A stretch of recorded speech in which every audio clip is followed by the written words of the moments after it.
Elijah Jones, at 28, viewed his small plot of land not just as a yard, but as a sanctuary. Newly arrived in the quiet embrace of Hemlock cul-de-sac, a carpenter by trade, Elijah poured the same meticulous dedication into his lawn as he did into the intricate joinery of his custom furniture. Weekends were his haven, fiercely guarded and dedicated to the rhythmic push and pull of his vintage, gasoline-powered mower, a comforting ritual of honest sweat and the invigorating, clean scent of freshly severed grass blades. But progress, that relentless whisper in the modern world, had nudged him towards an upgrade. After months of careful budgeting, Elijah had finally succumbed to the allure of a gleaming, emerald green riding mower from the sprawling aisles of Home Depot. It was undeniably a splurge, a significant dent in his carefully managed savings, but he justified it as an investment in time, in energy, in reclaiming precious weekend hours for pursuits beyond yard work.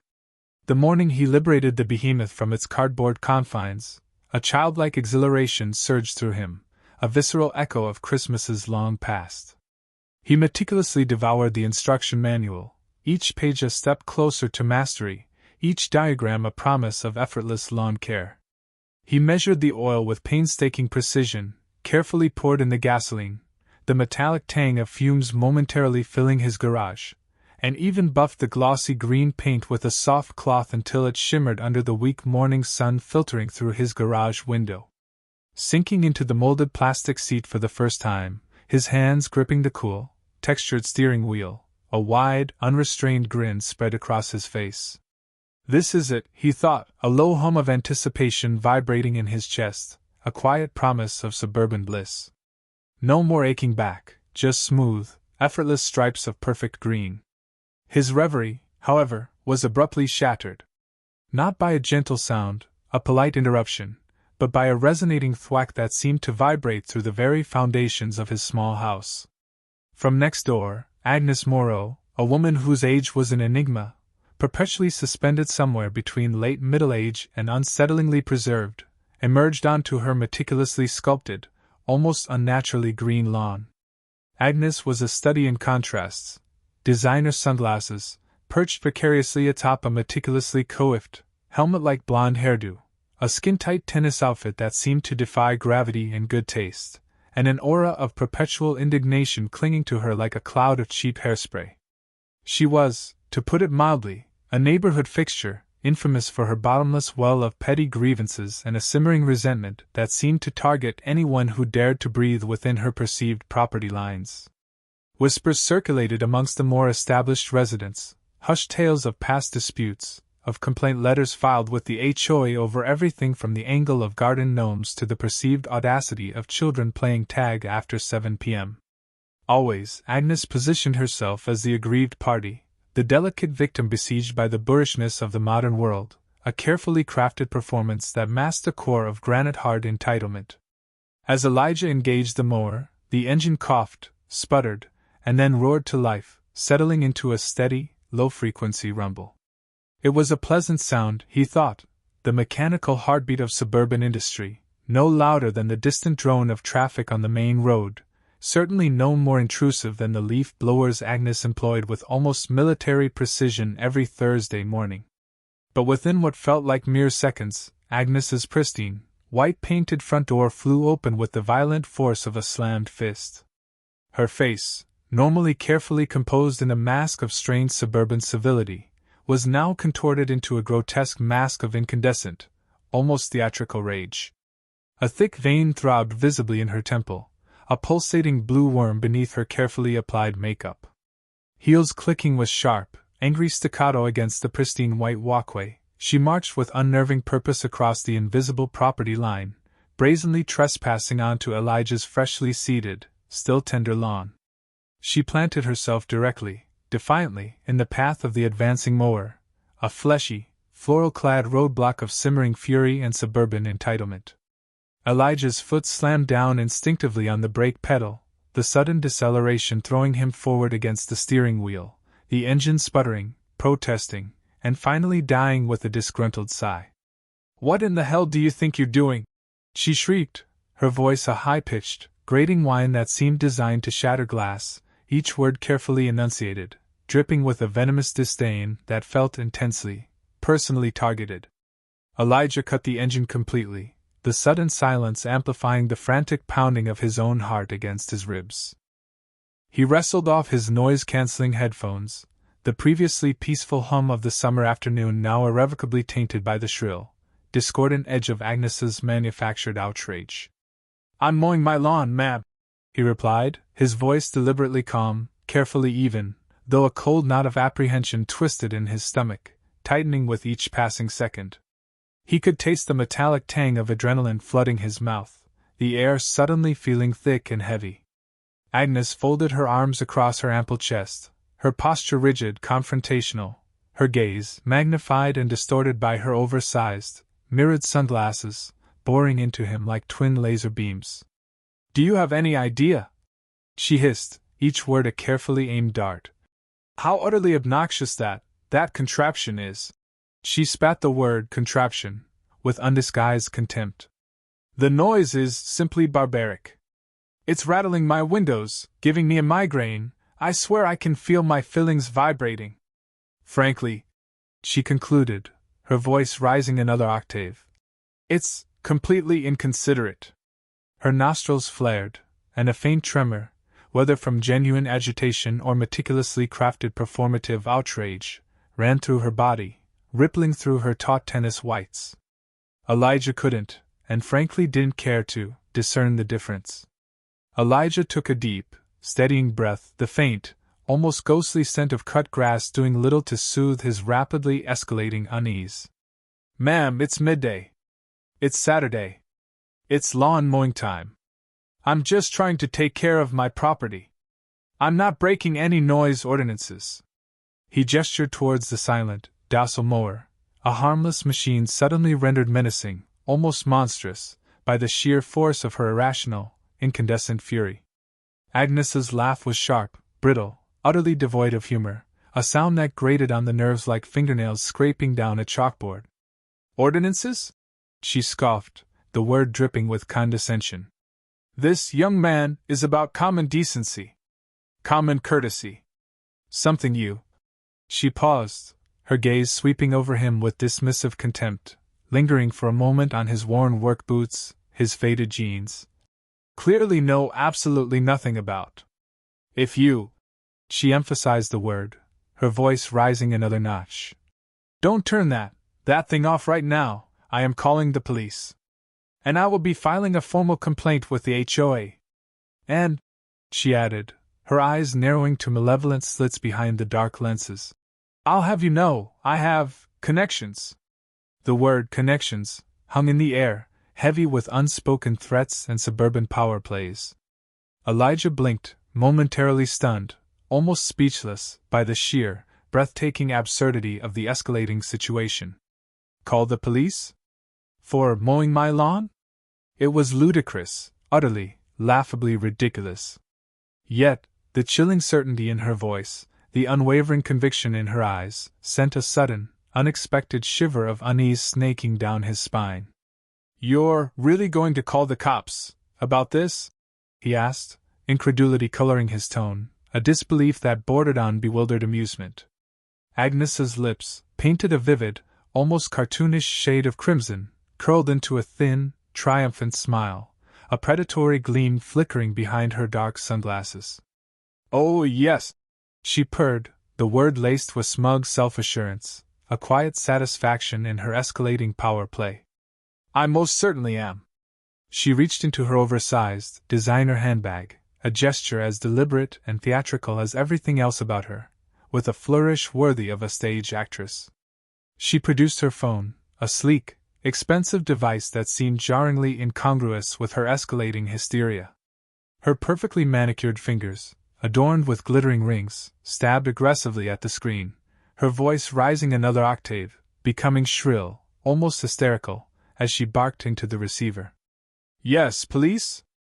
I need to report a disturbance. My neighbor, yes, the new one, is intentionally creating an unbearable noise nuisance with some sort of industrial lawn machine. He's refusing to stop. I feel threatened." "Yes," she repeated, her voice trembling with faux victimhood, threatened, and deeply distressed. Elijah's jaw tightened, a muscle twitching involuntarily in his cheek. He watched, a cold, sinking feeling forming in the pit of his stomach, as she spun a web of blatant, outrageous lies, her voice dripping with practiced faux victimhood, her every word a calculated manipulation. He couldn't believe the sheer audacity of it, the unadulterated entitlement, the breathtakingly casual weaponization of the police against a perceived slight, a minor suburban inconvenience. "You're calling 911, he repeated, his voice now edged with a growing disbelief that rapidly morphed into a simmering anger. "Over this?"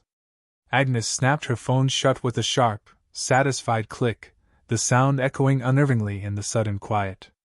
"You'll see," she sneered, her voice dripping with smug, self-righteous assurance.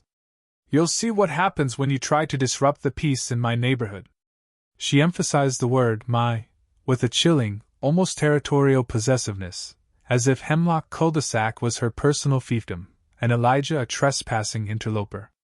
Elijah shook his head slowly, a weary sigh escaping his lips, a sense of grim resignation settling over him like a shroud. Reason, logic, basic human decency, all were demonstrably futile in the face of Agnes Moreau's unhinged, entitled rage. He reached out and switched off the mower completely, the sudden, absolute silence heavy, pregnant with unspoken threat, with escalating tension.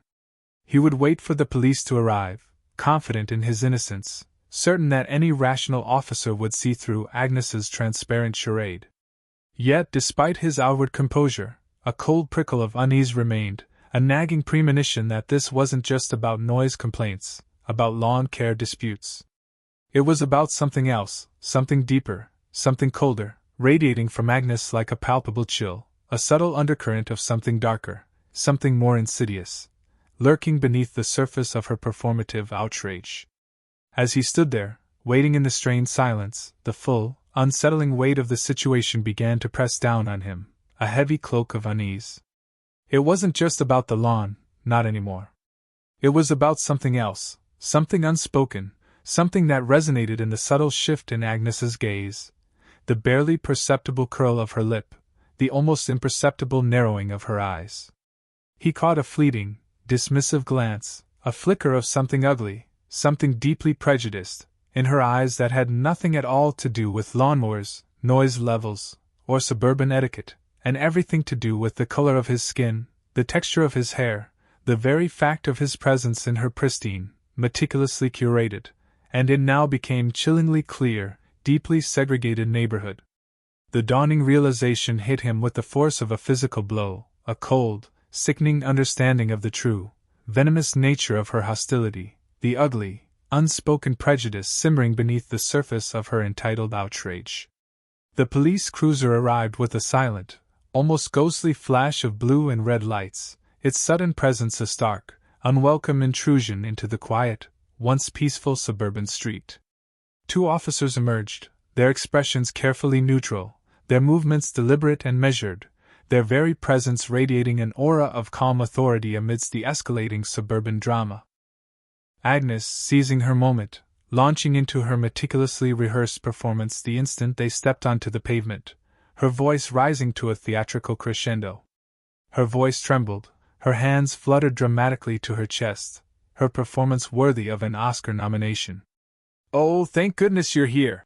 she exclaimed, her voice a theatrical sob, laced with carefully crafted hysteria. "This man, this person," she spat the word person, as if it were a profound insult, "has been terrorizing me with that monstrous machine. He's disturbing the peace, endangering my health, my very well-being. I demand you arrest him. Immediately." The officers, veterans of countless suburban skirmishes and neighborhood disputes, turned their attention to Elijah, their gaze assessing, professional, their expressions carefully betraying nothing. "Sir," one of them said, his tone calm, even, devoid of judgment, "can you tell us what's going on here?" His eyes were open, non-judgmental, offering a sliver of hope, a potential lifeline in the suffocating, manufactured drama of Agnes's escalating performance. Elijah nodded slowly, deliberately, keeping his voice steady, his gaze direct, unwavering. "Officers, I was simply mowing my lawn. It's a new mower," he explained, gesturing towards the silent machine. "I just bought it last week. First time using it, actually. I started around noon, figured it was a reasonable time on a Saturday afternoon. I genuinely didn't realize I was causing any trouble." He gestured again to the mower, parked innocently on his lawn, a silent testament to his mundane, perfectly legal activity. "It's the middle of the afternoon. I'm just maintaining my property." The officer glanced back at Agnes, who was still radiating performative indignation, her face a mask of righteous fury, her body trembling with carefully constructed outrage. "Ma'am," he said, his tone shifting subtly, becoming just a fraction sharper, a hint of weariness creeping into his voice. "Is there anything else you'd like to add?" Agnes huffed, a theatrical expulsion of air, her cheeks flushing a mottled, unnatural red beneath her heavy makeup. "He's lying! He's been doing this for hours!" she insisted, her voice rising again, cracking slightly with the strain of her performance. "Hours, I tell you! And he's refusing to stop. I can't take it anymore. The noise, the vibrations, it's unbearable." The officers exchanged a quick, almost imperceptible glance, a silent communication passing between them, a shared understanding of the familiar contours of suburban melodrama. One of them, the younger of the two, walked over to the mower, circling it slowly, examining it with a practiced, almost bored eye. He ran a gloved hand along the cool plastic seat, peered at the engine, gave the tires a cursory kick, then straightened up, his expression still carefully neutral.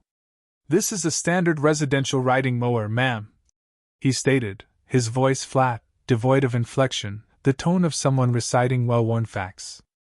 "It's well within acceptable noise levels for residential equipment. And it's perfectly legal to operate during daylight hours, in accordance with local ordinances." Agnes's eyes widened behind her mirrored sunglasses, her carefully constructed narrative, her meticulously crafted victimhood, crumbling audibly around her. But, he's disturbing me," she stammered, her voice wavering, the certainty faltering, replaced by a flicker of raw, unexpected panic. Doesn't that count for anything?" Her voice trailed off, a desperate, almost pleading whine. The second officer, his expression unwavering, his gaze direct and firm, shook his head slowly, deliberately. "Ma'am, operating a lawn mower during daylight hours is not a crime. If the noise is bothersome," he offered, his tone now laced with a subtle, almost weary sarcasm, "you might consider closing your windows. Or perhaps investing in earplugs." His tone was polite, technically, but undeniably firm, leaving absolutely no room for further argument, no space for her manufactured outrage to take root. Agnes's mouth opened and closed soundlessly, like a fish gasping for air, her carefully constructed performance dissolving into thin air, her carefully cultivated victimhood exposed as a flimsy, transparent sham. She sputtered, choked, then fell abruptly silent, her outrage momentarily deflated by the cold, hard, utterly indifferent wall of reality. The officers turned their attention back to Elijah, their demeanor shifting slightly, becoming almost apologetic. "You're free to finish up, sir," the first officer said, his voice softening just a fraction, a hint of understanding in his tone. "Just try to be mindful of the time, okay? Keep it reasonable." Elijah nodded slowly, a wave of profound relief washing over him, warm and unexpected, a quiet sense of vindication amidst the lingering unease. "Thank you, officers. I appreciate it. I will. Absolutely." As the police cruiser pulled slowly away from the curb, its red and blue lights fading into the distance, Agnes's carefully constructed facade of suburban civility shattered completely, disintegrating into a torrent of unfiltered, incandescent rage. Her frustration, pent up and simmering, finally erupted, boiling over into a volcanic eruption of pure, unadulterated venom. She spun on Elijah, her face contorted into a grotesque, almost unrecognizable caricature of fury, her carefully applied makeup cracking under the strain of her unbridled rage. "You think you're so clever, don't you?" she spat, her voice thick with venom, each word laced with a corrosive malice. You people! She hissed, the pronoun dripping with a dehumanizing contempt.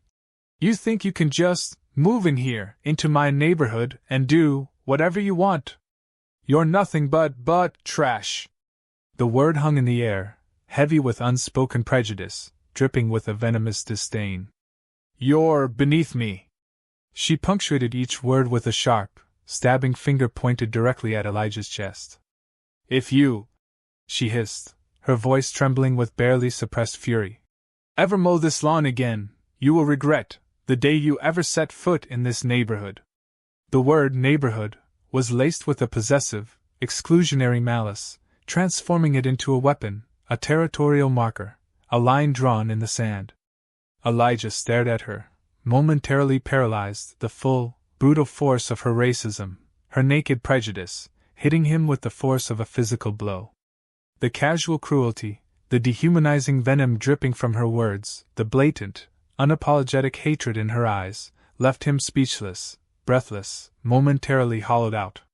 He didn't respond, couldn't respond, realizing with a weary, bone-deep certainty that any attempt at dialogue, any attempt at reason, would be utterly futile, would only serve to further fuel her hateful, irrational fire. Instead, he simply stared back, his gaze unwavering, his expression hardening into a mask of quiet defiance. Then, slowly, deliberately, he climbed back onto the mower, his hands trembling almost imperceptibly, and restarted the engine.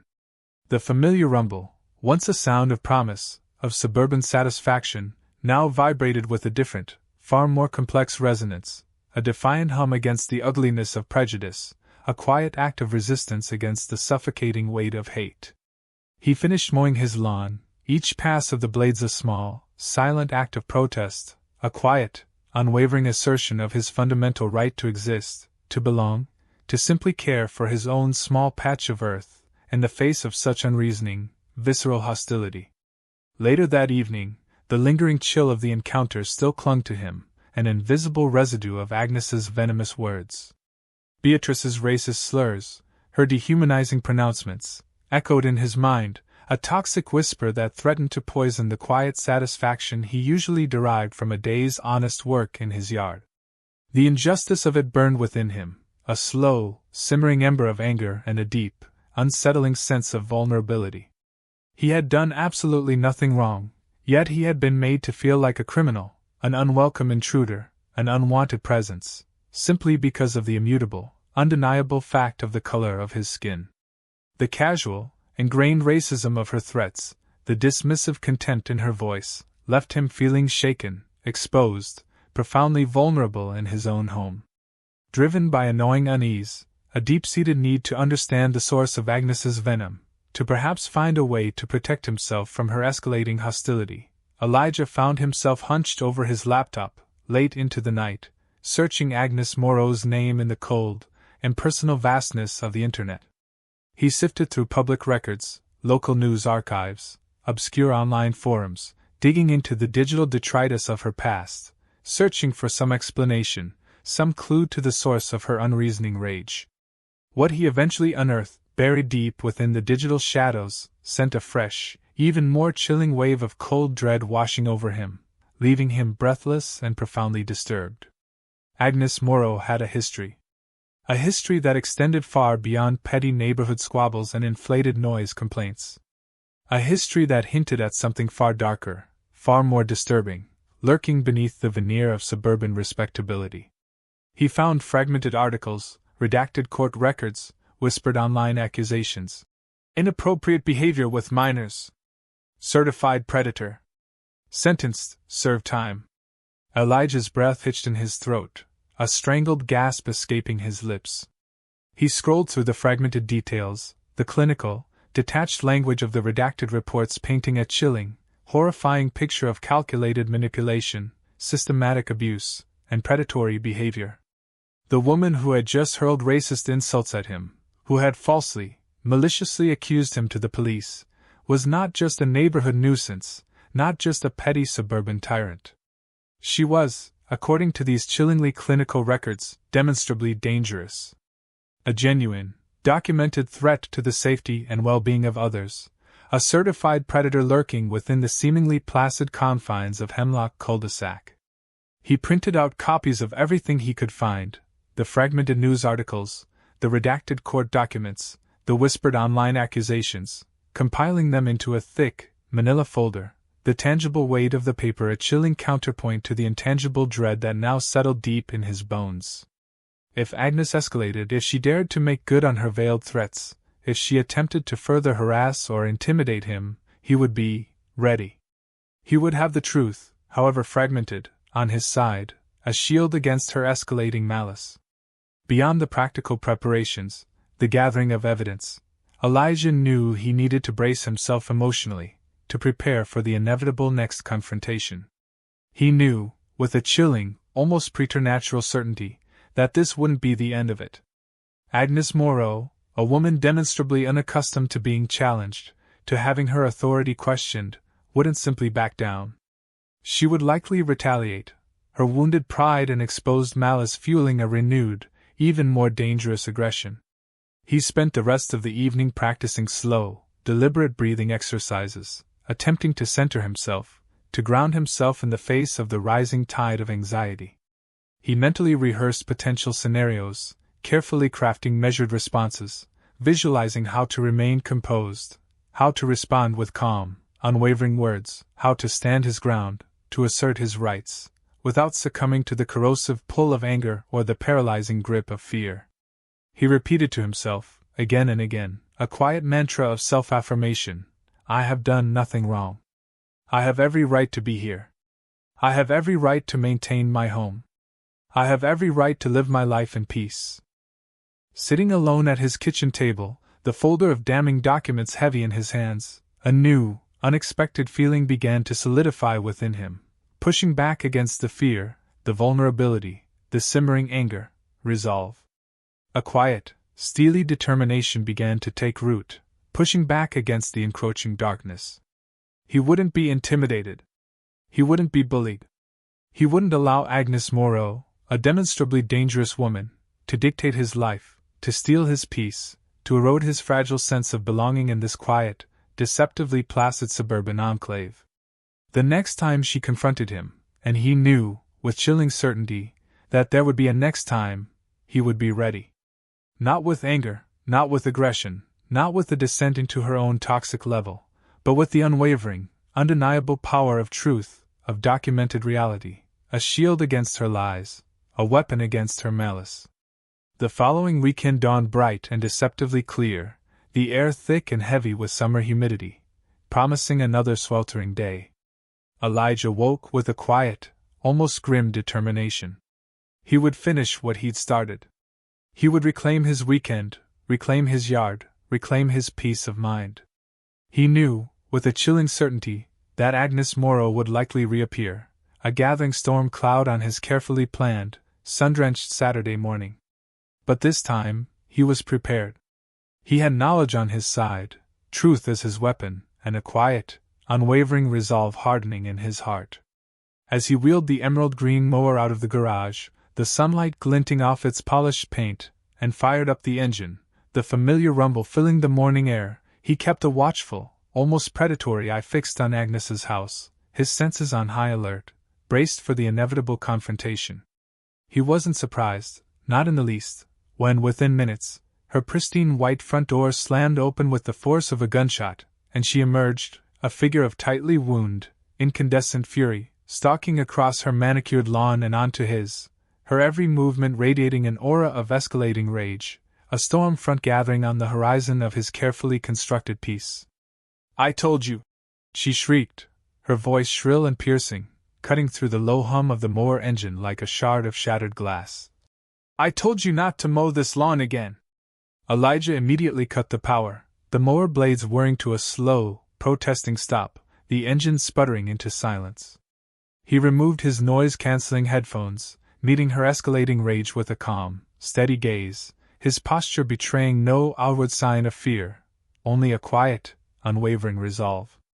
"I'm just taking care of my yard, Agnes," he said, his voice even, controlled, deliberately devoid of emotion. "I have every right to do that." It's my property. Agnes's eyes narrowed to malevolent slits behind her dark sunglasses, her face contorting with a fresh, even more virulent wave of venom.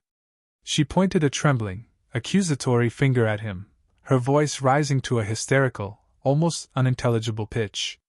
You're not just mowing the lawn. You're a drug dealer. A menace to this neighborhood. You're endangering us all. Every single one of us. She paused, gasping for breath, her face now flushed a dangerous, mottled purple. I'm calling the police, she shrieked, her voice cracking with manufactured outrage. And this time they'll arrest you. I swear it. I'll see you rot in jail. Before Elijah could even process the ludicrousness of her new, wildly fabricated accusation, before he could even formulate a response, Agnes was already frantically dialing 911, her voice shrill, demanding, bordering on completely unhinged. Elijah shook his head slowly, a weary sigh escaping his lips, a sense of grim inevitability settling over him. The escalation was predictable, almost tragically so, yet still somehow shocking in its brazenness, its utter disregard for truth, for reality, for basic human decency.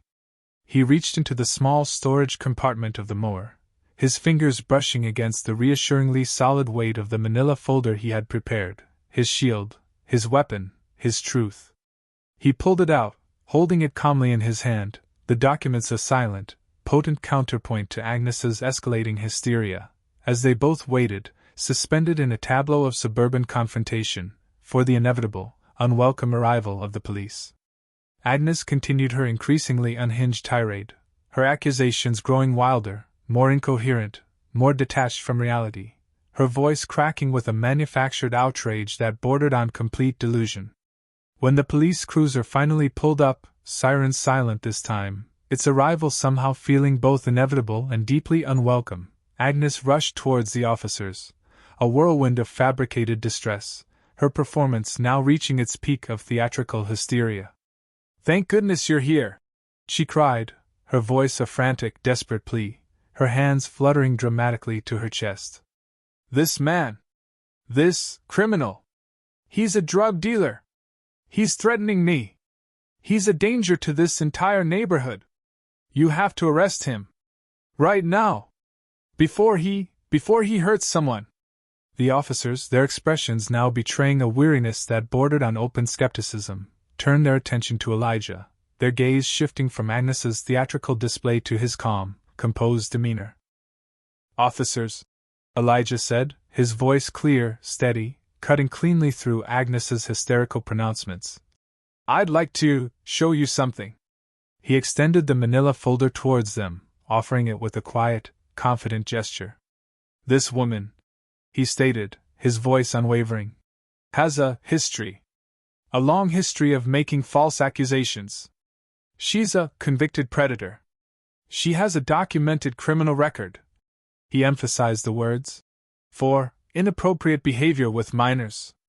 I believe," he concluded, his gaze fixed steadily on the officers, "she's trying to harass me, to intimidate me, because I stood up to her last week."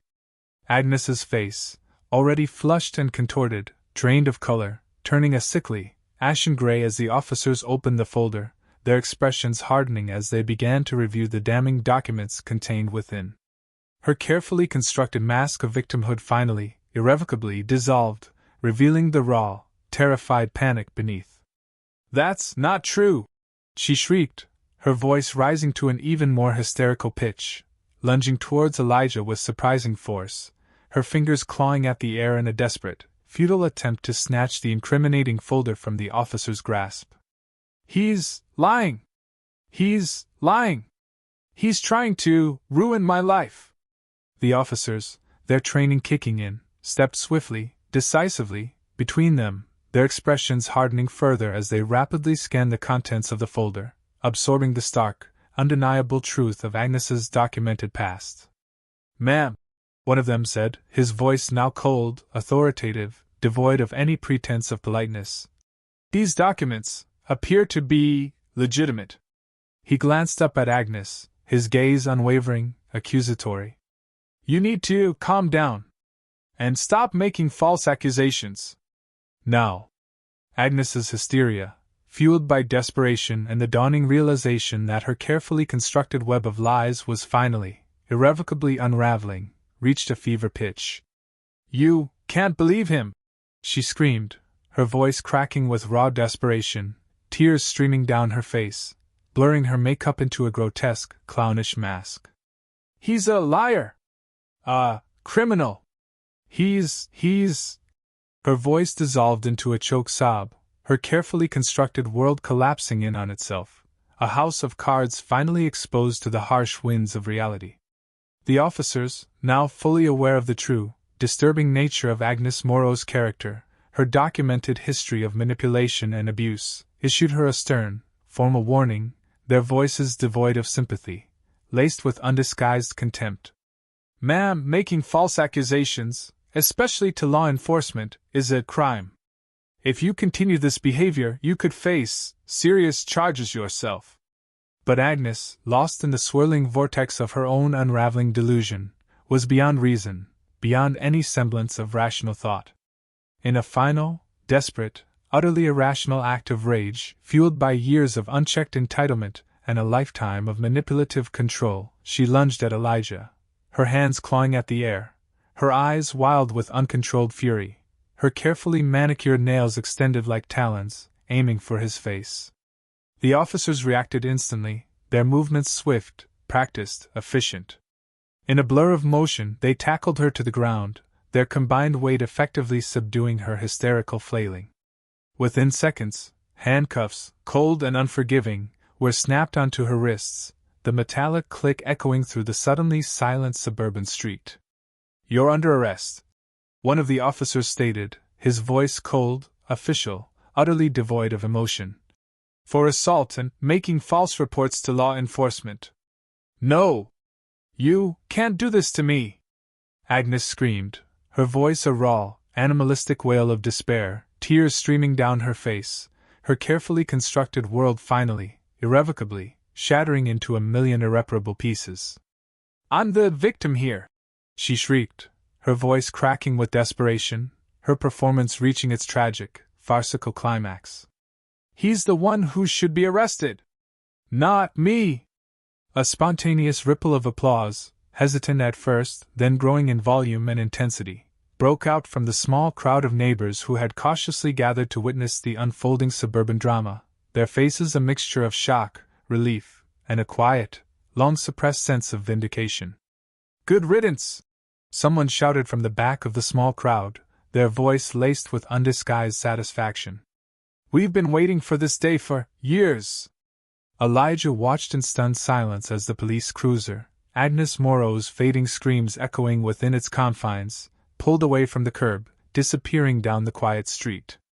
A profound sense of relief, a quiet, almost overwhelming wave of catharsis, washed over him, a feeling of unexpected justice finally, unexpectedly served. He climbed back onto his emerald green mower, the keys feeling strangely heavy in his hand, and restarted the engine. The familiar rumble, once a source of tension, of conflict, now sounded strangely, soothing, almost comforting, a low, steady hum of normalcy returning, a soundtrack to his newfound peace.